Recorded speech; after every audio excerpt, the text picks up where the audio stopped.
everybody. It is a cold and wonderful Sunday here. The kids are off tomorrow as it is Remembrance Day.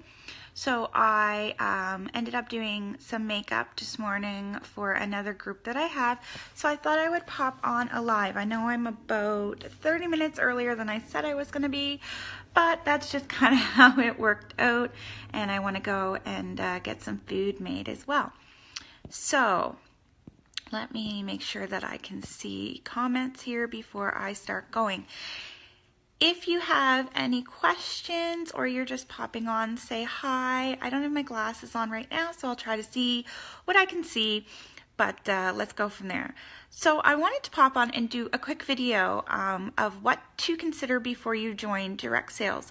I find that a lot of people are seeing direct sales companies and they're like, oh my God, this is exciting, or oh my God, this is crazy, or oh my God, I don't know what I'm doing. And they see all these free ones or these discounted ones and they just kind of jump in and go excited. So I wanted to get on and talk about that. So I've wrote some stuff down so you'll see me looking at my notes. Good morning, Barbara. How are you?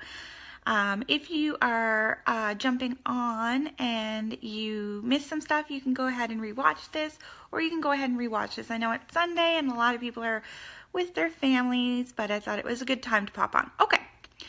So some things to consider before joining a direct sales company or direct sales in general. Have you used the product? If you haven't used the product, then you're not necessarily going to know if it's good for you.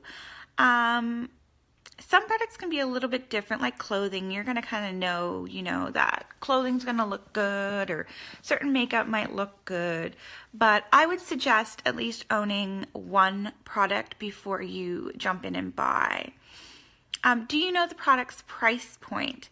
Because that's important. A lot of people want to just jump into, hey, it's a free company or a brand new company. Come get your kit for free. Come join for free. And they don't realize how much the product costs. And they end up getting enrolled into a company where most of their warm market or their potential market can't afford it. Sorry, I'm just getting comfortable here. So that's an important piece of information to know, is your product price point and who your target market might be. Do you love the product? Because if you don't love your product that you're going to try to sell, then don't bother trying to sell it. It's not worth it. I mean, yes, you're going to get some write-offs for tax time, but really there's so many direct sales companies out there that you can pick something that you love. I mean, they pretty much sell anything and everything from food to clothing, makeup, jewelry, candles. I almost said a company. Everything. So make sure that you love what you do. For me, makeup's my passion, so I tend to stick in my makeup into my passion. And if I was going to do a health company, I would need to make sure that I was really seeing results on that health company before I joined. So make sure you love your product. The next step, I did cover this in another group about direct sales basics, but I believe that this is an important step before you join a direct sales company. And I believe that you should understand the compensation plan. And the compensation plan is the way that you're going to be paid by the company. So there are important things to know. So number one, you need to know how you're getting paid. Do you need to sell a certain amount before you get paid, or do you get paid for every dollar? What is the percentage of commission you're being paid per purchase?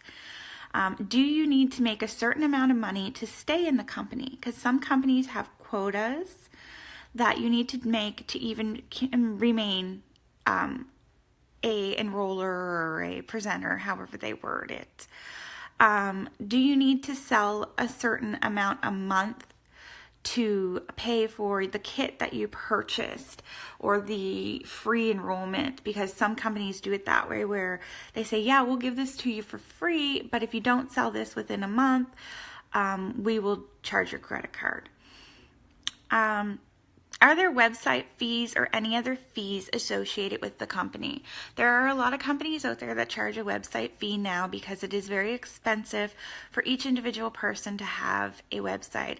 So that's a semi-okay thing. I mean, I wasn't really for it at first, but now that I've put a lot of more research in it, having a website fee is not the end of the world. You can write it off as a business expense anyway at the end of the year, and it is basically to keep you committed to your company. And any other fees, some companies like to sneak some fees in there. So make sure you really understand it. If the person you're talking to gives you, no, we have no fees, it's free, blah, blah, blah, blah, blah, blah, blah, blah. I always like to ask, if I bought my kit, could I walk away tomorrow scot-free? So if I bought my kit, paid for the kit, got the kit, and just left, would that be fine, or would I be charged a website fee for a year, or such and such and such? So there's stuff that you need to know. If you feel like they might not be telling you everything because they just want you to join, Google it. Please YouTube company's name, compensation plan. Lots of them out there. How much does your kit cost? That's an important thing, because you want to make sure that you're getting a good value for the price that you're putting in. Make sure that you know roughly what the items cost that are in the kit, so that you can decide if that's a good price. Some companies, offer different kits. So they offer like more levels kits. You get more stuff, you get less stuff. Again, if your kit is on sale or free, if you get a product, some companies will offer a free enrollment, but you don't get anything. If you're getting a product from a kit, 9 out of 10 times, probably 10 out of 10, you're going to have to pay that money back some way. So you're probably going to have to sell it over a certain amount of time to make up the kit fee. So normal kits here in Canada are about $199 plus tax. And that's just a generic basic kit. And if your kit is $30 plus tax and you're still getting the same amount of stuff as a $199 kit, you're probably going to have to sell that in a month to 3 months in worth products to be able to do it. So be careful, because they will ding your credit card, because you do need a credit card to sign up to most companies, or a bank account information. Yeah. Can you walk away scot-free? So that's another thing. If you decide that this company isn't for you, especially if you're not a lifer like me, you're going to want to know what your options are when you're ready to leave, if that happens. So for example, you need to say, what if I decide to sell for a month and it's not a fit for me? Then what? So you need to know if you can leave and be free of that there's going to be no debt following you that you're going to have to pay. Does your company have an auto ship? Auto ships are auto enrollments. Some of them are great, some of them you get trapped in.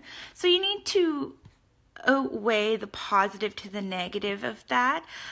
Yes, it means that a customer is enrolled in an auto ship, meaning that they have to purchase it, but please don't be sneaky about that. I know a specific company that is like, oh, you can get our products for 40-50% off, but they never tell them that to do that you have to enroll in a 3-month auto ship. And if you go on the website, you can see it yourself, but some of these people are even enrolling you themselves, and you never know, and you get your credit cards dinged. So this is something that you should know as a potential business owner. You should know if your company has an auto ship and what that auto ship entails. What's your company's motto? It's very important. What do they stand for? What's their business motto? Most of them will have an About Us section. Take a look at that and see if that fits with your personal values, or see if that even is enough to fit with your personal values. Maybe there's nothing there and you're like, what is this company? Just a company that wants to sell? So make sure you take a look at what your company motto is. There's a lot of really good company mottos out there. Some of them are strictly for women, strictly for men, some really good ones. So that's something to look at. Is there a negative association with the business already? So there are a few direct sales companies out there that have a negative association already attached to them. That's something that you're going to want to look at. If you love your product, you won't care, but you're going to come into contact with it, unfortunately, if your company has a negative association with it. Take a look at what all that is. See why it has a negative association. You can Google it. You're going to find tons of YouTube videos of why I left ... Don't let that win, of course. If this is the company you want to be with and you like the product, don't let that win, but it's something that you need to be aware of because you're going to have to address it. Because when you go to a potential customer or post something online, you might get some negative feedback. So take a look at that. Find the right sponsor. This is very, very important. Don't just join with Joe Blow down the street. Especially if you're looking to make money with this, or if you know that you need some extra help. I have a group that I just started specifically for this reason, because a lot of people get left by their sponsors, or their sponsor doesn't want to sell. They just kind of are trying to get enrollments and make you guys do all the work to get the money and do the minimum they can. So make sure that your sponsor is invested in you. However, your sponsor should not be babying you. There's a little bit of there's a chickadee out there. There's a little bit of hand holding that can happen at the beginning. But if you're going to make it in this business, you need to be self-sufficient. You need to go find your answers for yourself. I'm really bad for going to my sponsor going, hey, such and such asked me this question, blah, blah, blah, blah, blah. And then I get a little frustrated when they're like, it's on the website. And I'm like, can't you just tell me? But you know what? It's not their job to tell me. If I want to be self-sufficient, I need to go and take a look at for myself to see what the answer is. So find yourself the right sponsor. Find yourself somebody who's going to help you, not hinder you in this business. If you want to make a real go at this, I know that joining under your friend is always wonderful, but make sure they're serious about it before you do it, or what their intentions with their company is before you join, because they might be in it for the discount or in it to make 50 bucks, but you might decide that you want to be in it for the long haul. And it is okay to not join under somebody. This is your business, your life, and if you need a certain person to help you, then that is okay. So if anybody has any questions, they can drop them below and I will be happy to answer them. But the main important fact here that I wanted to get across as well is have fun. Join the company, get your kit an amazing discount, and just have fun with your business. This is your business. You need to be branding you. You need to figure out what works for you. I have just did a live in my group on direct sales basics that you might want to check out. It's probably going to pop up because I have the group public until tomorrow. After tomorrow, it is a join only group, but the group is 100%. You have to put 100% in it to stay in the group, or I will remove you, because I'm not interested in training people who are not interested in being there. So I hope that helps anybody who's considering to join direct sales. If you want to send me a message directly and ask me a question that you're too afraid to drop below, or if you want to join the group maybe after it's closed so that your downline doesn't see or your upline doesn't see that you joined it, that's perfectly fine. It'll be closed tomorrow, probably tomorrow morning when I wake up around 10 a.m. Atlantic time. I think it's Atlantic time. So anyway, I just wanted to pop on and say hi, guys, and I hope you're having a wonderful Sunday. And thank you for listening to me. And bye, guys. See you.